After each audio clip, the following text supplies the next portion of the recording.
सुंदरवन जंगल में बहुत सारे पशु पक्षी मिलजुल कर रहा करते थे। उसी जंगल में लाडो नाम की चिड़िया अपने 2 बच्चों के साथ रहती थी। लाडो बहुत मेहनती और दयालु चिड़िया थी। दिन होते ही अनाज की खोज में जाना और शाम होते ही वापस आकर अपने भूखे बच्चों को खिलाना, यही लाडो का काम था। उसके पड़ोस में ही बुलबुल चिड़िया रहती थी। उसके भी 2 बच्चे थे। उसका घर मिट्टी का था। उस वजह से उसे गर्मी के मौसम से बड़ी राहत मिलती थी। चलो बच्चों, अब नहाने का समय हो चुका है। चलो चलो नहाने।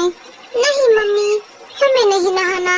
हम घर से बाहर कहीं भी नहीं जाते, फिर भी आप हमें रोज रोज नहलाती हो। अरे बच्चों, तुम दिन भर खेलते रहते हो, इस वजह से तुम गंदे हो जाते हो। अगर रोज नहीं नहाओगे तो तुम्हारे पंखों से बदबू आने लगेगी।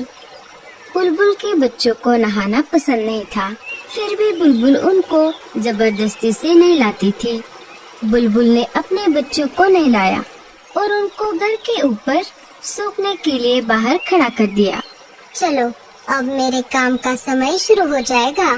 जंगल के पंछी एक एक करके मेरे स्विमिंग पूल में नहाने आएंगे।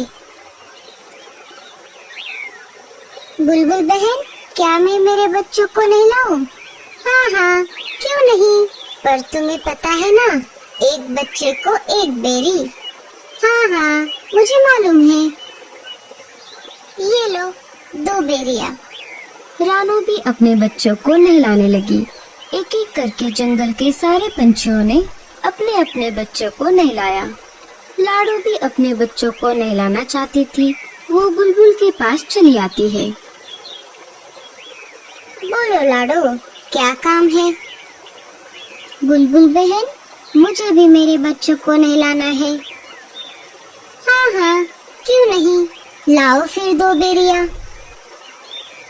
अभी तो मेरे पास बेरियां नहीं है।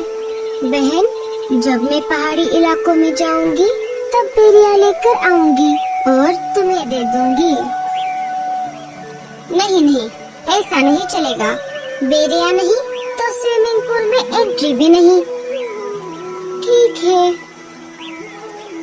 बच्चों, चलो।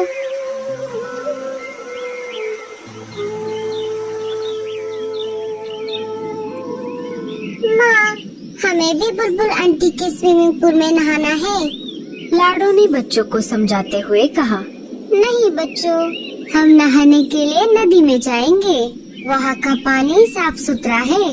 लाडो अपने बच्चों को स्विमिंग पूल में नहलाना चाहती थी। बेचारी लाडो कर भी क्या सकती थी। बेरियों का पेड़ ऊंचे पहाड़ी पर था और लाडो अपने बच्चों को अकेला घर पर छोड़कर उतनी दूर नहीं जाना चाहती थी। वो अपने बच्चों को लेकर नदी पर आ जाती है और एक एक करके उनको नदी के पानी में नहलाती है।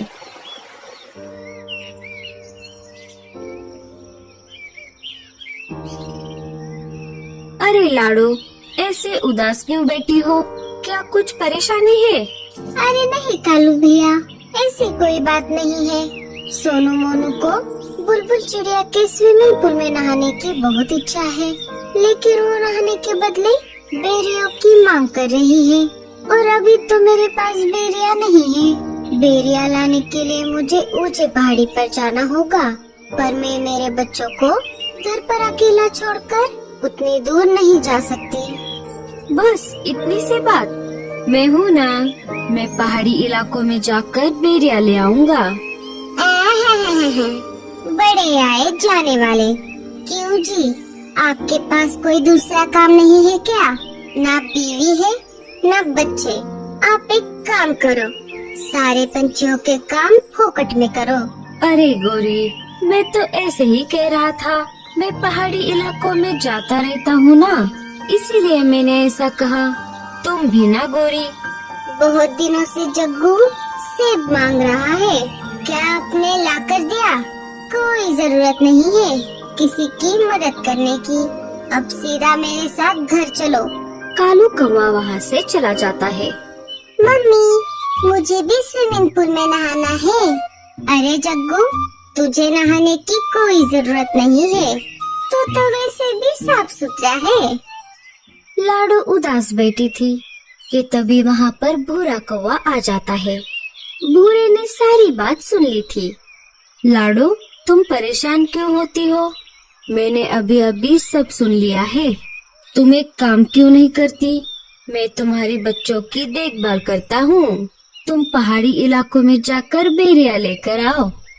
लाडो को भूरे पर बिल्कुल भी भरोसा नहीं था, लेकिन उसे बच्चों को स्विमिंग पूल में नहलाना भी था। फिर भी लाडो ने भूरे से पूछा, लेकिन तुम मेरी मदद क्यों कर रहे हो? अरे, मैं भी बहुत दिनों से बेरिया खाने की सोच रहा हूँ। तुम आते समय मेरे लिए भी बेरिया लेकर आना। अच्छा, ठीक है, तो मैं चलती हूँ। तुम मेरे बच्चों का ध्यान रखना। लाडो बेरिया लाने के लिए पहाड़ी इलाकों की ओर चल पड़ती है। अरे वाह, ये तो बहुत अच्छा हुआ। मुझे पता चला है पहाड़ी इलाकों से हमारे जंगल की ओर तेज तूफान आ रहा है। मुझे नहीं लगता कि लाडो उस तेज तूफान में बच पाएगी।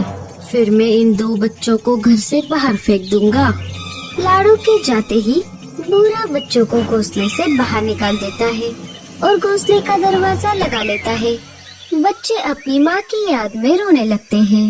इधर लाडो जैसे तैसे करके आगे बढ़ती रही। वैसे ही तेज हवा भी बढ़ने लगी। लगता है इस तेज तूफान में मैं उड़ नहीं पाऊंगी। लाडो चिड़िया हार मानने वालों में से नहीं थी। बड़ी कठिनाइयों का सामना करते हुए वो आगे बढ़ती रही। तभी उसके सामने से मीनू मौसी उड़ते हुए आ जाती है। अरे लाडो, ये क्या कर रही हो? चलो वापस। बारिश के साथ साथ बहुत बड़ा तूफान भी आने वाला है। अच्छा, ठीक है मौसी। वो दोनों वापस जंगल में आ जाती है। लाडो, बहुत तेज बारिश शुरू हो गई है। तुम एक काम करो, बारिश रुकने तक मेरे घर में रुक जाओ। बारिश थमते ही चली जाना। दोनों मीनू मौसी के घोंसले के अंदर चली जाती है। बारिश अपने जोरों पर थी। मेरे बच्चे ठीक तो होंगे ना? इधर बेचारे बच्चे तेज बारिश में भीग रहे थे। वो दोनों एक पेड़ की डाली पर बैठ जाते हैं, जहाँ पर कम बारिश का पानी आ रहा था। तभी उनको उस पेड़ के तने से आवाज आती है, बच्चों इधर आओ। बच्चे अंदर चले जाते हैं। इधर पूरा कौवा मजे में घोड़े बेचकर सो रहा था। तभी एक तेज हवा का झोंका आ जाता है और बूढ़े कौवे का घोंसला पानी में गिर जाता है। पूरा घर का दरवाजा खोल नहीं पाता और वो डूब जाता है। थोड़ी देर बाद बारिश कम हो जाती है। लाडो वापस अपने बच्चों को देखने उसके घोंसले की तरफ आ जाती है और देखती है तो क्या, उसका घोंसला तो वहाँ पर नहीं था। वो सब तरफ खोज करने लगती है। तभी उसे बुलबुल चिड़िया मिट्टी में दबी हुई दिखाई देती है। लाडो, लाडो, मुझे बचाओ। मेरा मिट्टी का घर बारिश में गल गया और मैं मिट्टी में धंस गई। अपनी जान की परवाह न करते हुए लाडो बुलबुल चिड़िया को गीली मिट्टी से बाहर निकालती है। लाडो, मुझे माफ कर दो। मैंने तुम्हारे साथ बहुत बुरा बर्ताव किया। लाडो बुलबुल को कुछ न बोलते हुए अपने बच्चों को खोजने लगी। तभी पेड़ के तने से बच्चे बाहर आ गए और अपनी माँ को पुकारने लगे, माँ, माँ, हम यहाँ पर हैं। लाडो अपने बच्चों को देखकर बहुत खुश हो गई। अरे मेरे बच्चों, तुम कहाँ पर गए थे? माँ, आपके जाते ही उस भूरे अंकल ने हमें घर से बाहर निकाला था और हम यहाँ पर आ गए थे। हमें इन बूढ़ी दादी ने बचाया। माँ जी, आपका बहुत बहुत धन्यवाद। अगर आप मेरे बच्चों को आसरा न देती तो मेरे बच्चे इस तेज बारिश को सह नहीं पाते। कुछ दिन गुजर जाते हैं। फिर एक दिन सारे पंछी मिलकर जंगल के बीचों बीच खुले मैदान में एक बड़ा सा स्विमिंग पूल बना देते हैं जिसमें वो रोज नहाने लगते हैं। दोस्तों, आपको स्विमिंग पूल में नहाना अच्छा लगता है या नदी में? हमें कमेंट्स में जरूर बताना। और स्टोरी अच्छी लगे तो लाइक, शेयर और सब्सक्राइब जरूर करना।